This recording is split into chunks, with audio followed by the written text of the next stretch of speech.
You are listening to the Horse Radio Network, part of the Equine Network family. I'm Dr. Allison Marshall. I'm Dr. John Langlois. And you are listening to the special monthly Chi University episode of Horses in the Morning on the Horse Radio Network for Tuesday, March 25th. Good morning, Horse World. Good morning.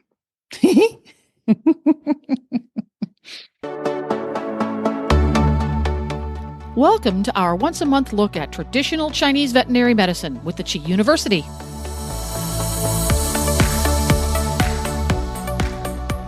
All right, so John and I have got a bunch of Q&A questions again. We had so much positive response to our last Q&A session last month in February that we thought we would do it again.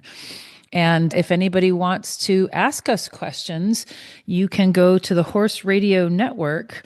We get questions off of the Auditors Facebook page, which means that it is people that have gone on to financially support the Horses in the Morning podcast through their Facebook page. And if you can financially support Horses in the Morning a little bit, you are welcome to get on there and type some questions in. So that's the platform from whence our questions are coming today. So you all ready to go, John? How's everything going down there in Florida? How's your weather been? Weather's great. We got a rain a few days ago, which is always welcome, but we're a little nippy this morning at 44, but it's blue skies and it's going to be warming up. Wow. I think you're actually colder than me here in Virginia. We're in the upper 40s, and I went to the dump and I did some stuff, but it's beautiful. Spring here is so beautiful. The birds are like screaming at each other across my backyard. It's just wonderful. Yes. Yeah. And I'm a gardener, so I have a lot of flowers out that are in full bloom. So it's really nice. Lovely. Ours are just starting. As a matter of fact, on my rounds yesterday in the country, the things that come up first in Virginia are the forsythia and the daffodils and the redbuds. And all of a sudden, in 24 hours, they're all up and in bloom. Nice. Yeah, it's beautiful. So is there anything else you'd like to share before we get started with our Q&A? No, I'm ready. Let's go ahead and find a question and we'll go ahead and proceed. Super. One of the top contributors to the Horse Radio Network, Horses in the Morning, is Electra, and she was wondering if TCVM can help horses with neck issues like wobblers.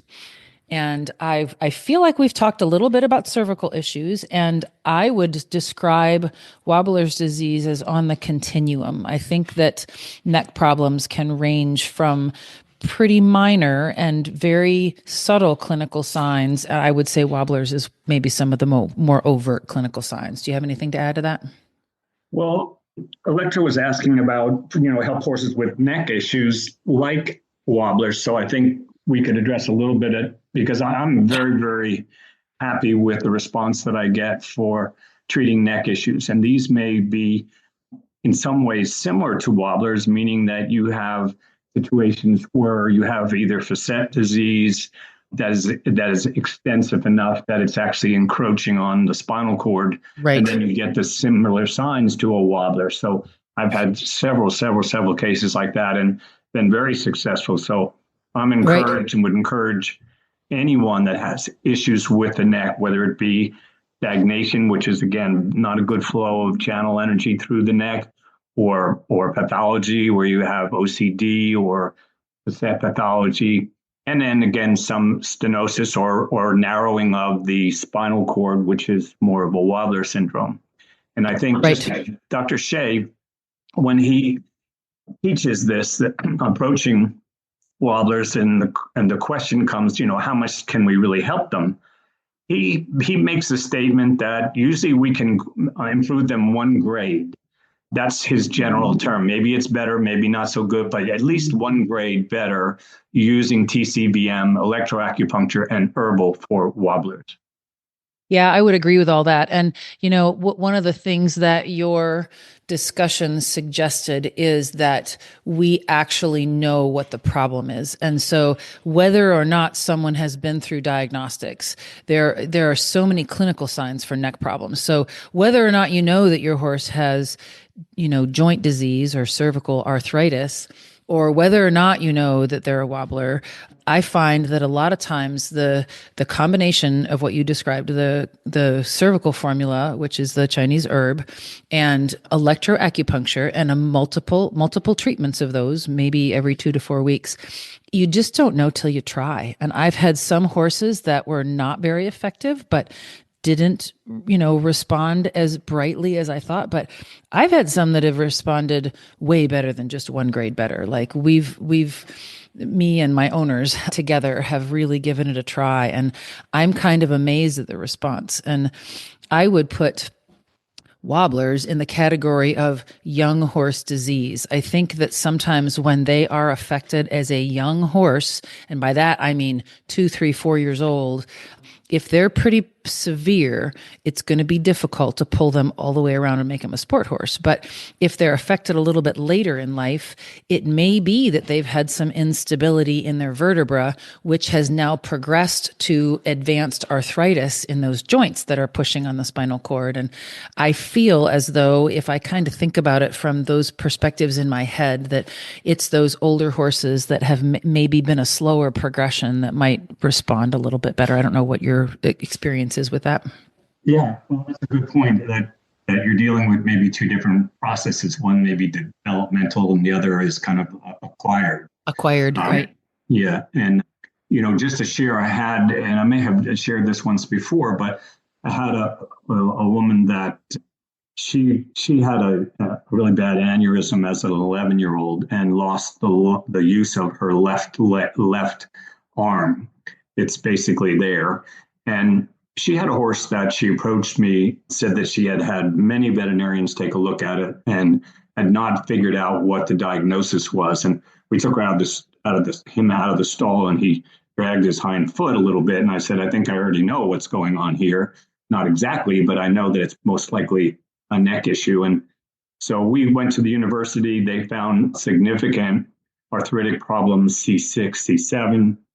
I did 6 to 7 acupuncture treatments on that horse. And he did compete in the Special Olympics a year and a half later. So a lot can be done with an animal that's even making proprioceptive errors, or meaning that they're awkward or clumsy or behind, to get them to be good performance horses. Absolutely. And I will say that I think I have a set of clients that either don't want to spend the money on diagnostics or can't. And I think that, when we go to a big referral clinic and get, really a standing CT now of the neck is probably the best diagnosis. And it's $5,000 to $5,000 upward, the areas around me in Virginia. And so, let's say we have that diagnosis. I'm still not sure that horses, even if we know the nuances of what's going on, it doesn't tell us how they're going to respond to the treatment. So I think that I had a case too of a really fun horse that was almost falling down neurologic as a 2-year-old, and he was a racehorse. I may have mentioned him on this podcast a year ago or so, but he never had any diagnostics, but he had enlargement of his facet joints from to my hand palpably, and we did cervical and electro, and he ended up being like the number one racehorse for this trainer in his lifetime, and the trainer was a successful trainer. So, his improvement was miraculous. Was that something that we call epiphysitis? Was it like little growing pains in that neck that were more of an inflammation and not necessarily a malformation, which is what Wobbler's disease is? Who knows? But the bottom line is you don't know till you try. And it's super cool what Chinese medicine can do under the category of neck problems. I think it's super cool. I would say I have had a lot of response positively to that. Yeah, I the same. And, so for Electra, be positive that, yes, we can help these animals. Find yourself a practitioner that is trained in TCVM and can do, acupuncture, electroacupuncture, and herbal medicine. And I think you'll find that that's a wonderful way to, and there are some other things to do as well, but I know the TCVM in my hands has been very, very successful. Yeah, I would echo that. And I would say probably 80% of my horses that I treat for necks because I think they have a problem in the neck, I would say 80% of them improve at least. And I haven't had that many that only improve one grade. I know that that's what we shoot for, right? But I think a lot of them, and maybe I'm going for a lot of the subtleties. So maybe it is just a grade neurologically, but we have better bend. We have better tracking up from the hind end. The horse is using its hind legs better. We have less chiropractic in the hind end. The horses are on the bit better. They're picking up leads better. All kinds of stuff that would suggest coordination from the top down. Like the horse has to think about it. He has to respond to your aids, and then he's got to put his body together to do it. So the horses that are a little bit slower and have some other signs of neck issues, I just kind of envision them not getting the electrical connection running, like there's a short in the wiring, through the neck area. So when you think about that and it seems to fit for your horse, I've had great response. Yeah, and I think, if a client comes to me and says, the horse is not doing good, whether it's a lateral bend problem or whatever it might be, I always encourage them to get some diagnostics if they don't. Absolutely. Absolutely. The more we can get, the better. But I had one just a few weeks ago that they said had some trouble bending to the left. And I went down and I just put my fingers in the C6 area right over the facet. And boy, that mare just turned her head and wanted to bite my face. And that was her source of pain. And I said, let's go ahead, get some diagnostics. In the meantime, let's treat. And we treated 2 times before the diagnostics, and she was 90% better. So whatever it was, it seemed to resolve with our treatment and our therapy. And I think the mayor was saying there's disease. Yeah, that mayor was saying, here's your diagnostic right there. Right. Exactly. They're talking to you. They are. That's right. All right. Should we do our next question? Sure. Go for it. Okay. So Melanie asks about, let me see if I can. Melanie says, how do you decide when to bring in a TCVM doc? I have a horse who is NQR, not quite right, and has been through the ringer with sports medicine vet with treatments that have helped tremendously, but they wear off and I'm unsure of where to go now. So great question. And I think it's a frequent question that I get is, I don't know what's going on with it. They're saying, I just know that it's just not doing right. And I'm needing some support. And these are a great way for TCVM to approach and be both complementary to what you might be doing with your conventional veterinarian. But we have a great way, and we're trained and taught how to make diagnoses of areas of the body that are NQR, not quite right. So we used our combination of finding a diagnosis through our tongue and through our pulse. And then we do what's called an AccuScan, where we go through, and I do this every case, and go through and follow the channels, see where there's stagnation and or pain, where the energy in the channel is not moving. And they'll tell you, they'll pin their ears or they'll show you some sign that's an area that's painful. And again, so we have that ability to go ahead and diagnose. And I'm presenting a paper in Denver, hopefully in December, on how these channels, this diagnostic approach using your AccuScan can be 80 to 85% effective in identifying certain areas that are not quite right. So TCVM is not a must, but it sure is recommended that you involve a good practitioner that knows how to do those diagnostics. And lo and behold, almost always I find something that would be contributory to why that's an NQR horse. And I would add that I had to change my thought process I had to add to my thought process. Let's go there. When I started doing acupuncture and Chinese medicine. And so in regular Western medicine, we think about problems, right? And so how many times as a baby lameness vet, I would say, I don't think that's blockable. Just keep riding him until we see something, or that was the approach 30 years ago. I know it's different now, but the bottom line is Western medicine really struggles with diagnosis until something is physical. So if it shows up on x-ray, if it shows up on ultrasound, if it shows up on blood work, then it's become a physical problem. Well, Chinese medicine is really awesome because if you can't find the thing, then it's still at the energetic level. And when it's still whatever it is at the energetic level, and Chinese medicine practitioners like John and I can rebalance the body, then you're actually preventing it from becoming an x-ray change or an ultrasound change, a tendon problem or that kind of thing. So I think it's super fun to use that situation of, I don't have a train wreck, but nobody can seem to find the problem. I think that's one of the ways that Chinese medicine flourishes. So when do you bring on a TCM practitioner? It wouldn't be the wrong thing to do to start with somebody like that, because I also think that horse problems in general, whatever your issue, if it's a lameness issue, if it's a metabolic issue, they're an onion. We do peel the layers. And so even with TCVM and acupuncture and herbs, we treat and then we come back and see what's left.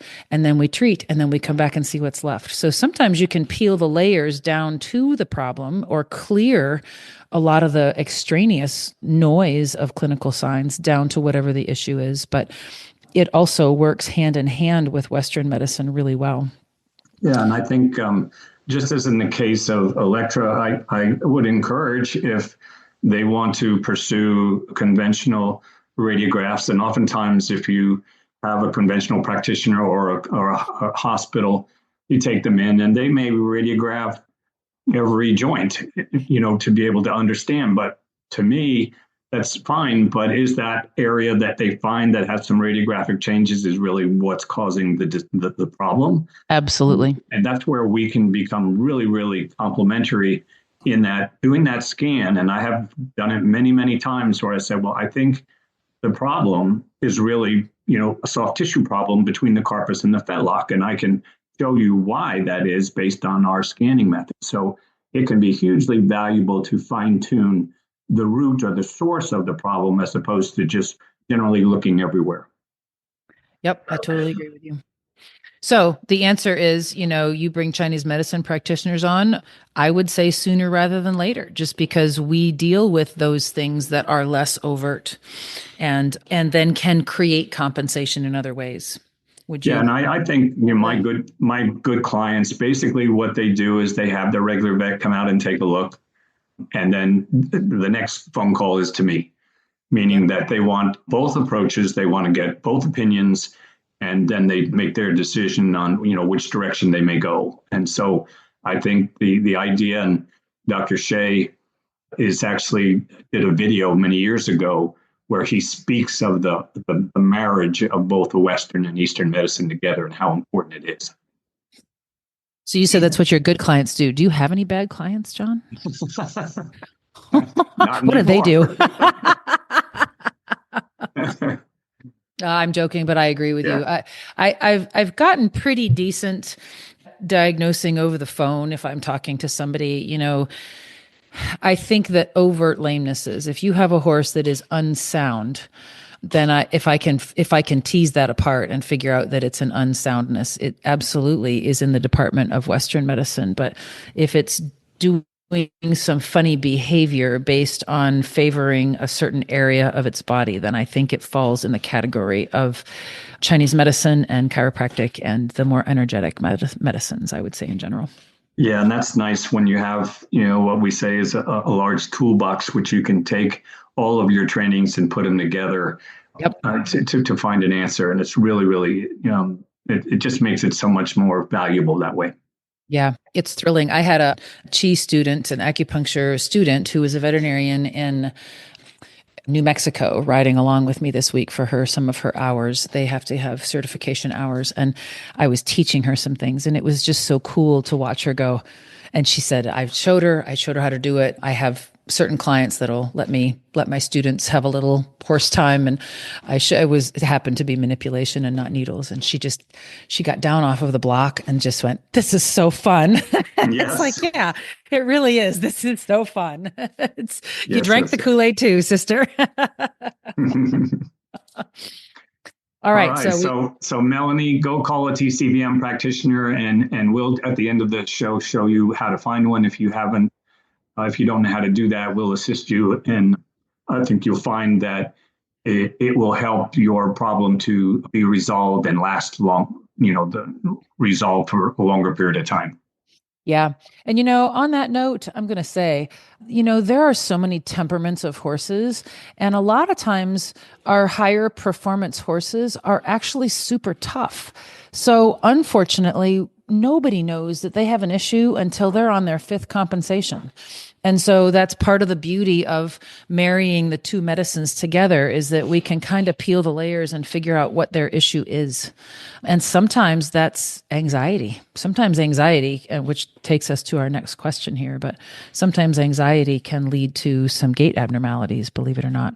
So Melissa, who's one of the top contributors, says, it's a long one, but I'm going to read the whole thing. Is there anything Chinese TCVM can do to regulate anxiety in horses? I have an OTTB with chronic ulcers. I'm assuming that's stomach ulcers. I live on the only remaining acreage in the neighborhood. We have all the suburban noises you would expect, but we also have 4 pet potbelly pigs that he seems absolutely terrified of. It's been 3 years and I'm still unable to ride him in my dressage arena because the pigs are nearby. It's like he's constantly on edge, waiting for the evil potbelly pig to jump out and bite him on the neck. Western medicine has treated the ulcers, but after a few months, they come back. He's absolutely miserable, and I don't know what else to try to make him comfortable. I would offer to go ahead and buy the land and then relocate the pigs. Amen.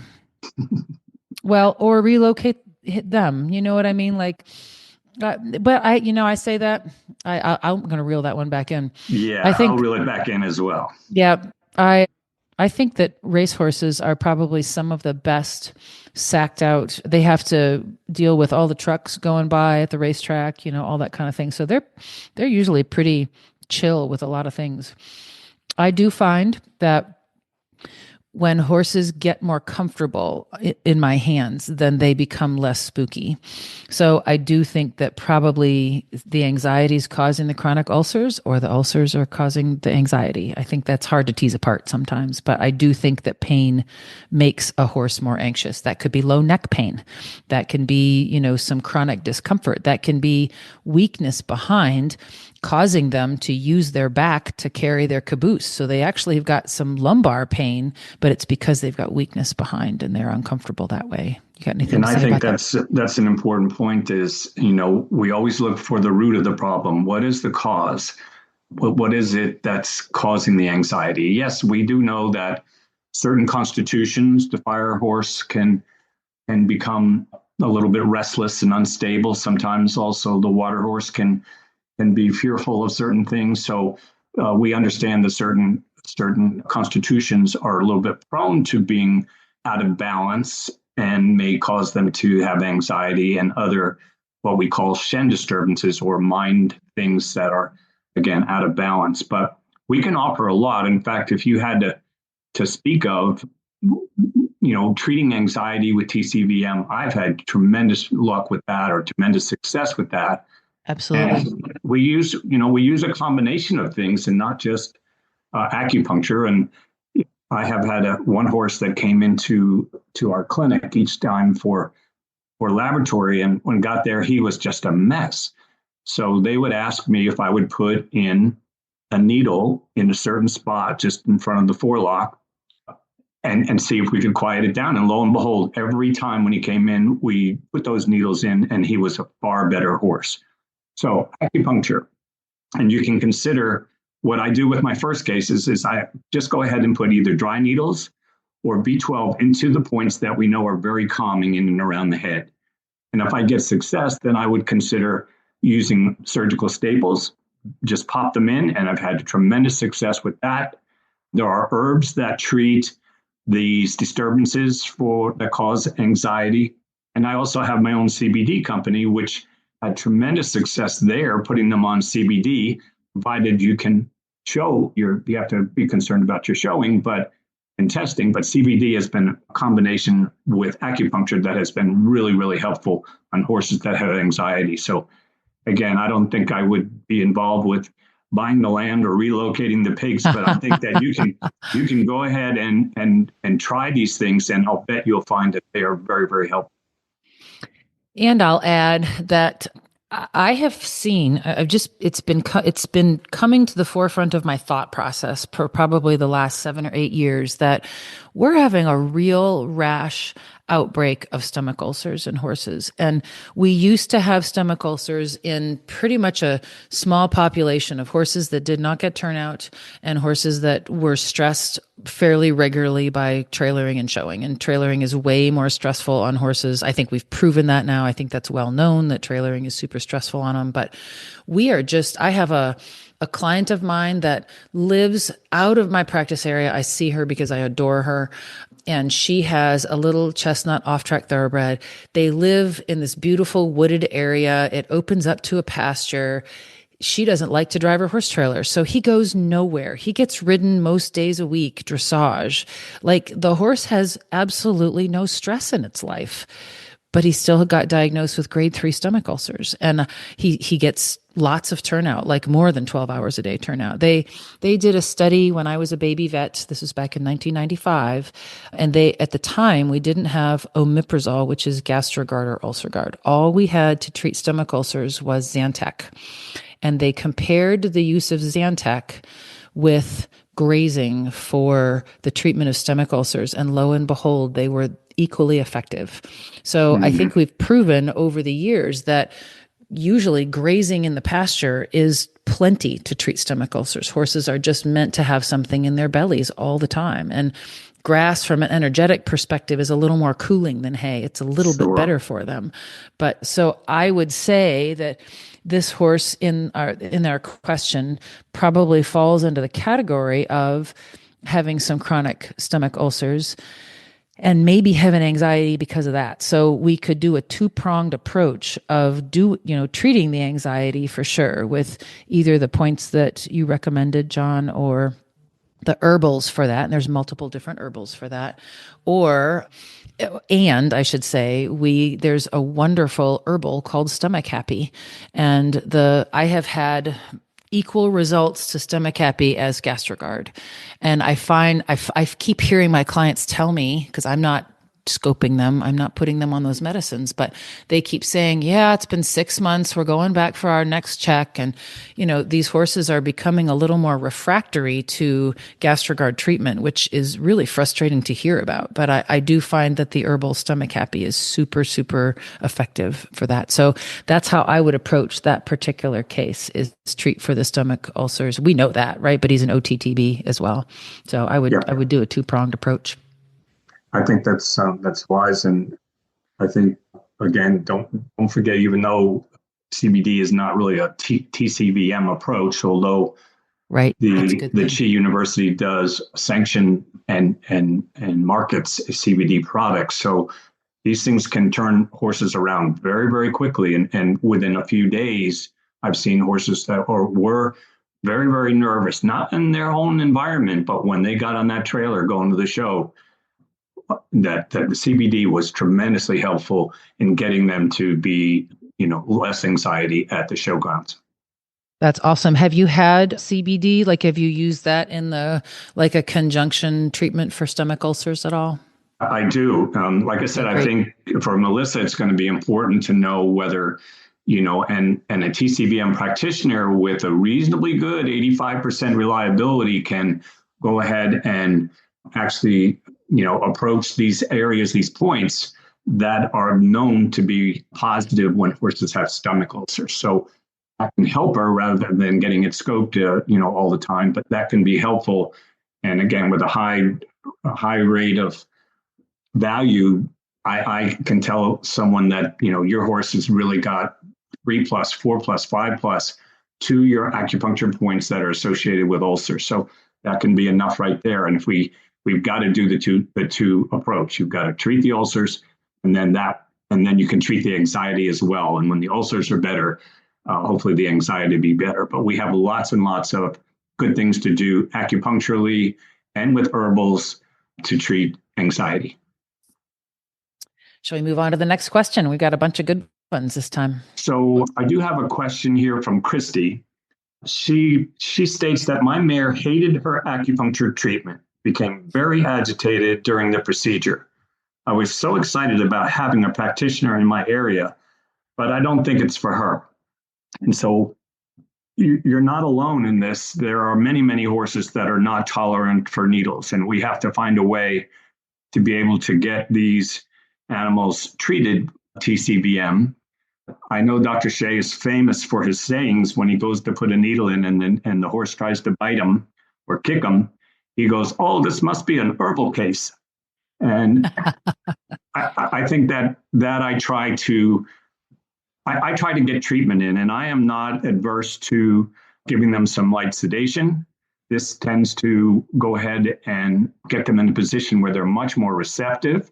I recently had a broodmare that was barren for 3 years, and her eyes were yellow red, tongue was red, and she was witchy. And I went to put a needle in her, and she said, "That's the last needle you'll put in me." Mm-hmm. And so I treated her for 7 treatments. Again, barren 3 years, and then the finest clinic couldn't get her pregnant. And you drugged her each time? I sedated her every time, and we just got a report this week that she is 20 days pregnant and on the road. So, and I have had many, many cases with young foals that they're 3 months old that decide to get contracted tendons. And you go to put a needle in these, most foals are going to say, "Heck no, you're not doing that." I relax them a little bit, go about my way, and time again have had fantastic results. Now, Dr. Shea says, well, you may lose 40% of your treatment by sedating them. Some practitioners say, well, that's not, that's really against what you're trying to do. And I disagree. You may lose 40%, but I'll take 60%. And 60% can be a long ways into helping a problem. So I'm very much, I talk to my clients and I say, is it okay if I've got a little sedation? And as long as they're not showing in the next few days, we do, and we have great success. So I would encourage you not to give up on the idea of getting acupuncture for your mare. Find someone that can do a little bit of sedation and knows how to do TCVM, and you'll really see some good results. And I would add to that by saying, I've heard him say nothing but 20% attenuated results. You know what I mean? Like I've heard him say 20, you only lose 20%. I don't carry sedation anymore on my truck, but I can tell you that over the years, when I feel as though, the owner and I feel as though a horse would really benefit from acupuncture and they refuse needles, what I do is have them get sedation from their regular vet or have their vet come out and sedate. I don't think I've ever not seen a really great result. So how much is it, 20% or 30% less than what you would have gotten anyway? I think it's pretty subjective that way. I have found that if I have to sedate them, I don't feel like it's been a drawback. I agree. And I go straight forward to it. And, the last thing I want to do is have a rodeo in a sense of, and it's really traumatizing to an animal that is not. Absolutely. And you don't help them that way. If you're fighting with them and they're trying to kick you and you're throwing needles in, it's just not a good way. So I like them to be orderly in that sense, a little bit relaxed, and almost always I can get the job done in a good way. It reminds me of a funny case. I had an owner of mine, and again, makes me laugh because I really don't see very many racehorses, but it's probably the most of my funny cases. I'm at a small racetrack in Maryland, and the owner has got probably 5 bay horses, and she's got a guy that trains them for her, and she's got a farm and all that sort of thing. And so 5 bays kind of run together after a while, and one of them wasn't even broke. I don't know if he even had a halter on him before the age of 5. So As I'm going along through she had me electroacupuncture everybody when I would go to Maryland, and the trainer said, "You know who you're working on?" And I looked at, he and I were talking. I looked down, I had just done my TCVM workup, and I was needling for what I found. And he said, "This is the horse that we had to sedate 3 times before. That was gonna kill us, by the way, because he hadn't had a halter on before he was the age of 5, and he was only a couple years past that. But I have noticed a couple times that." Over time, when you get the pain out of their bodies and the stagnation is how we say it in Chinese medicine, but when the acupuncture starts to take effect, all of a sudden the horses love it. And I've had a number of cases also where they've accepted needles once and never again. But I've also had the reverse, and that, we've sedated him a couple times and I didn't even know, but he had his head down and he was really happy about his needles after that. So. Very good, very good. So, Christy, go ahead and find someone that can help you with that, and don't give up. And what you're trying to accomplish can be accomplished. Absolutely. So, would you address Tara's question for us? I'm interested to see what you have to say about that. You're going to throw me under the bus there, aren't you, buddy? No, not at all. So our next one is from Tara, and it says, "I'm curious if the hosts or anyone they know has successfully treated a horse that doesn't lay down to sleep." And I actually has a lot to say about that, and I'm smiling as I say that. So I've got a lot to say. Let's start. I'm trying to think of my 4-pronged approach here. So I would say in general that horses do not lay down to sleep when they're either too painful or too weak to get up. So I absolutely feel like Chinese medicine addresses, I'm just going to lump too painful into long-term arthritis, old 30-year-old horse arthritis. So Chinese medicine, I've had some flat out fun miracles with the Chinese herbals for arthritic change. And so like in a less dramatic way, these 15-year-old performance horses. And again, I do a ton of English sport horses, mostly jumping, a little bit of hunter jumpers, but it's mostly jumping, eventing, and dressage in my area. And a lot of those horses, when we put them on one of those Chinese herbals, they get a better result than their Previcox. Sometimes we, add a little bit of Adequan in there or something from a more holistic perspective. But I think that those herbals are tremendously helpful. So, and electroacupuncture is tremendously helpful. So either one of those, whether or not they tolerate needles, can be really helpful in helping a horse be comfortable enough to lay down to sleep. The other reason that I think horses don't lay down, well, there's 3. One reason that they don't lay down, I had a little mare that was in her 20s and retired. And in Virginia, it's very typical for our horse husbandry that they get turned out in the daytime in the wintertime, but in the summertime, it's much cooler. So they stay in their stalls under their fans during the day, and they get turned out at night. And when she was changing to her out at night schedule, she would come in and be standing up, and they'd find her falling down. Like they enlisted University of Pennsylvania, the behaviorist up there. They had cameras in her stall to try and figure out why she was narcoleptic or seemingly narcoleptic. And what they came to the conclusion of is that she was having to be alert enough at night. She wasn't in the comfort of her stall, that she wasn't sleeping through the night, and she was really struggling during the day. So, are they not laying down to sleep because they're not comfortable or safe? They don't feel safe. The third pretty funny story that I have is a long time ago when I was 42, this is really funny. I was called out to see a 42-year-old mare. And we don't see a ton of those, but I've seen a couple in my practice time. And the history that I got was that they were finding her down in the stall in the mornings, every morning. And so they had our very wonderful couple. We've got some great regular vets in this area, Western vets, but one of the clinics had come out and they treated her for stomach ulcers. She was currently on Gastrogard or whatever it was, and some low-grade Banamine, because they were assuming that she was doing some colicking. And I had done just enough old dogs to notice that when the owner was standing there with me talking with the horse, talking about what was going on with her, her hind legs were just very slowly sinking. So I just thought, you know what, this poor 42-year-old horse has got hind end weakness. So the reason I'm laughing is that we electroacupunctured her in succession, and the owners had been contacted by the AQHA, a little quarter horse, because she was the only surviving granddaughter of Doc Bar.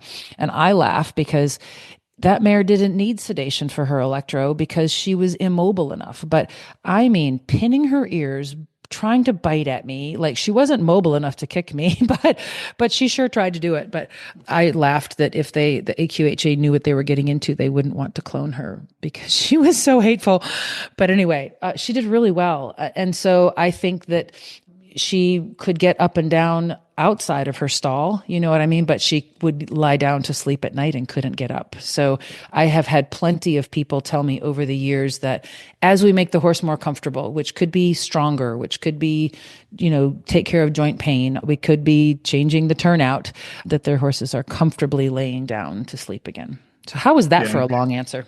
No, that was great. And a lot of times we understand too from a neurologic and a chiropractic view that movement is good for the animal, really good. So absolutely, that's going to be an important part of getting them to be able to be comfortable with the lying down. But I have had several people tell me over the years that not all horses need to lie down to in order to get enough sleep. They can lock in their stay apparatus, they can sleep and snore standing up and do very well and stay very normal and very balanced. What would you say if somebody said that not all horses needed to sleep lying down? I would absolutely agree with that. So, that would be a case by case something to address. Like if the owner, Tara, that had written in, she wanted to know for a successful treatment that a horse doesn't lay down to sleep. I hear what you're saying in that if they don't lay down to sleep, it's not the end of the world. I was interpreting that as they can't lay down to sleep, or they're trying, right, or they're struggling or something like that. So you're right. That's the best way to answer that question is that they don't all need to lay down for sure. Yeah. Yep.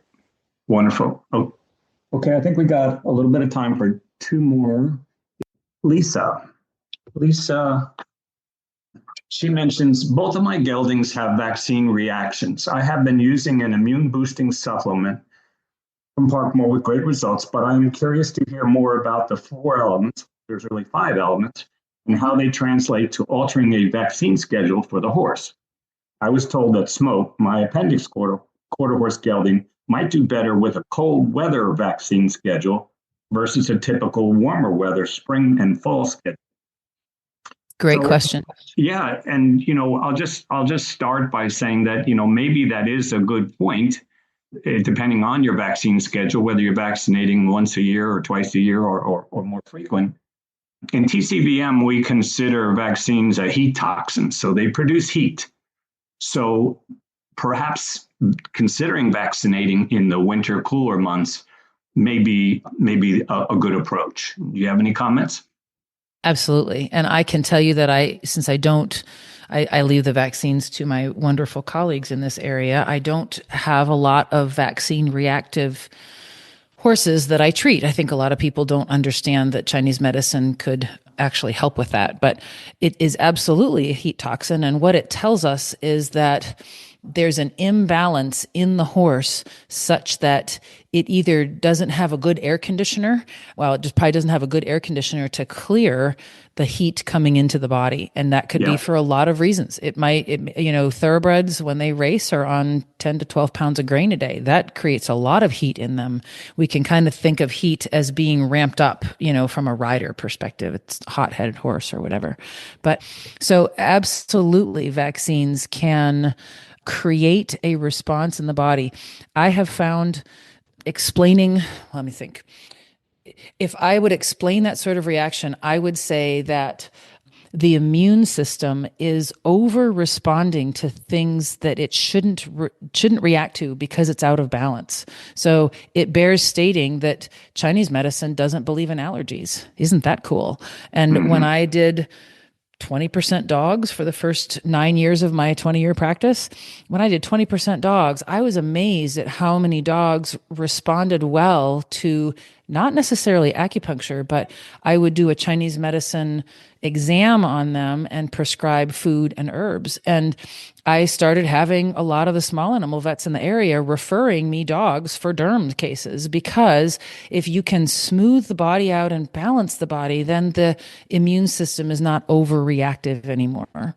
So I feel as though the horses that are overreacting to vaccines need to get rebalanced, and then they can accept those vaccines better. That's how I would explain that. That's a great point. And for Lisa, I think, yes, just because of the heat issue, consider a winter schedule be maybe better for your horse, but also in the short term diagnosis. Because if you were to look at your horse and you found that maybe it had a red tongue, a little bit of red eyes, a little bit of heat in the body, you're adding more heat to it. And so it's only going to cause more issues. So if we can balance the yin and yang, if we can balance the animal, chances are your reactivity at any time of the year would be less. Amen to that. Do you have more to say about that? No, I think we're good. And we have one more, Jen, who is asking about the certification process for veterinarians. And her question was, my question is going to be about the process vets go through to get certified in these various modalities. And good question. And as Dr. Shea would say to almost everything, it depends. It does. So there are probably at least 10, 11 different certification courses that are given at the Chi University. And 9 of them are, equine oriented, and they involve, basic acupuncture, food therapy. There are 5 different herbal certification programs. There's a Tuina, the ancient type of Chinese massage therapy. There's medical manipulation or chiropractic. There was equine rehab and performance. All of these are certification courses, and they all have different requirements. Your basic acupuncture course is 5 modules. 3 of them are online and 2 of them are on site. So each one of these are different depending upon what you're trying to become certified in. But the majority of them have multiple online courses and multiple on-site courses. I don't know if that it gives you your answer, but for sure. Yeah. And then we can go on and, masters, which is, years of work and effort and a lot of courses. So that's a whole different one.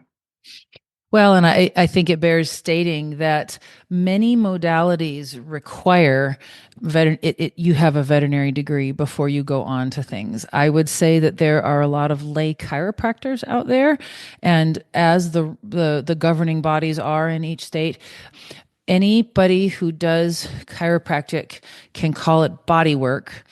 And not like chiropractic would be a veterinary term, or spinal manipulative therapy. If somebody calls themselves an animal chiropractor, they need to be a veterinarian in most states.